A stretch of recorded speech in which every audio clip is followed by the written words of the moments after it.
Hi! Welcome to KatDic Cooks, Let Her Eat. This week we made Panna Cotta. With caramel and caramel on top.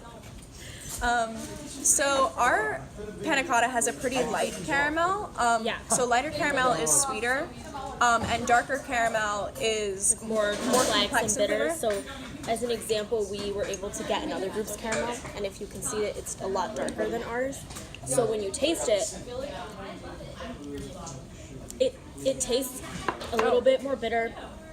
It just has like a totally different taste. It almost tastes like our hardened caramel does. Yeah. But when you taste our panna cotta with our caramel, which is a lot lighter, it's much sweeter, and I think it complements the creaminess of the panna cotta better. Because panna cotta is supposed to melt in your mouth, and I think ours really does. Yeah. And they both have a good amount of salt, which is nice, Yeah. flavor-wise. So the sweetness isn't too overwhelming. Yeah. Our Panna Cotta does really easily melt, though. It's nice. As you can see, it's really good, and we can't stop eating it. Yeah. So what went really well for this process?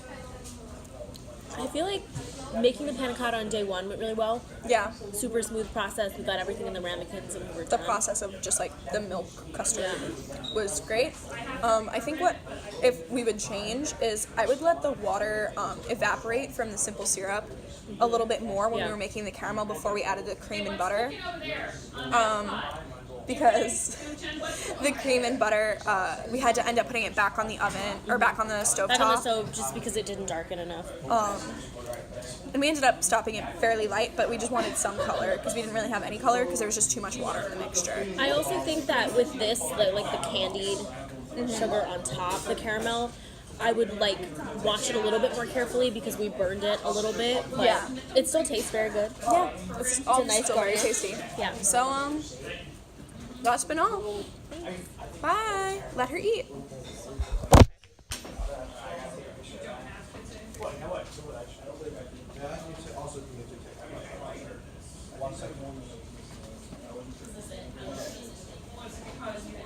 So we also need to do all the vlog.